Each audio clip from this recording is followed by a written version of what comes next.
Before our next guest became a comedian, he worked for the U.S. Postal Service and the Department of Defense. Some folks would claim it was all working in comedy. I'd probably agree. Now, if you've not seen this talented man, you've heard him on radio shows like Rick and Bubba, John Boy and Billy, and Bob and Tom. Obviously, Southern shows for sure. Would you please welcome one of the funniest men in America, James Gregory. James, welcome. Thanks, everybody. Good to see you. Thank you. Good to see you, Governor. It's good to see you. My pleasure. You are known as the funniest man in America. Where did you get that title? Well, the funniest man in America is not as big a deal as you think it is. It's not. I've been doing this so long that when I started, America was just 13 states. You also look very energetic to be around since the time of the 13 colonies. I'm wondering. Well, as you can see, I take care of myself. Well, I want to know, how do you do that? What are your keys of success and secrets? I eat right, you know. Yeah? I eat the same way my parents and my grandparents ate, you know. I eat white bread, drink whole milk, you know. I've never had a sugar-free apple pie in my whole life. So the ideas that you have and some of the funniest stories you've told are about family members. Do they ever get mad at you for that? Well, some of them are deceased. They don't care. But those are my aunts and uncles. Uh-huh. But my cousins, their children are still here. So I just changed the name, you know. And they think you're talking about one of the other They think I'm talking point. about the neighbor instead of them, you know. It's like, you know, we all love our kinfolks. And we see them, especially the holidays, Thanksgiving and Christmas.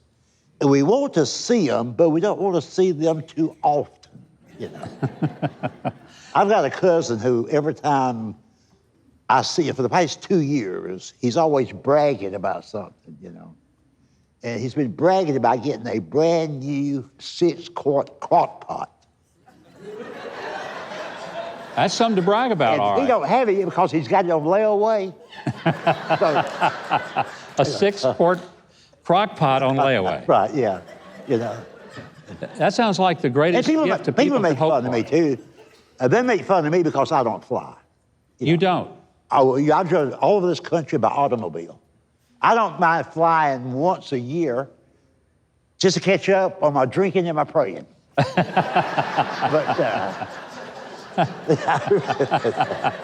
yes, good not to do. I'd rather be in the car, you know. Yeah.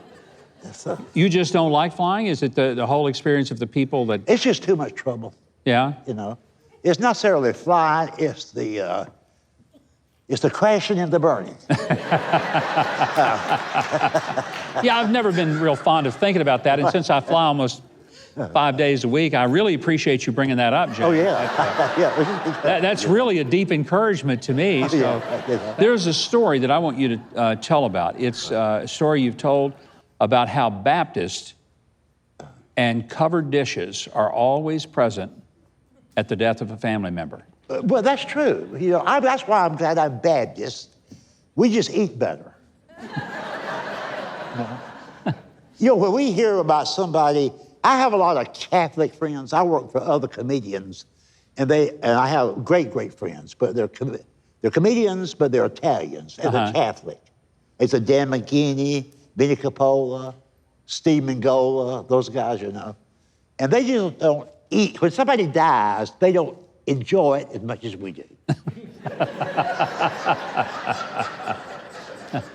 I know we shouldn't laugh about that. But we just did. And wait a minute. I'm almost embarrassed about this. When I was a kid, my brother and I grew up way out in the country. Very, very poor. Abstract poverty is what I call it. And we used to actually hope somebody would die. So we could eat. It'd be like, I smell chicken, somebody must be dead. And what would happen, when somebody dies, everybody shows up, and a lot of people are those that we don't meet on a regular basis. They're there because someone has died. But once they get there, the conversation is more about the food and who brought the food than the person who died. And the men folk, they're outside, they're in the backyard probably, sitting around talking. Now remember, the only reason they're there is because someone has died. But here's their conversation. Have any of y'all heard her say what she's going to do with his pickup?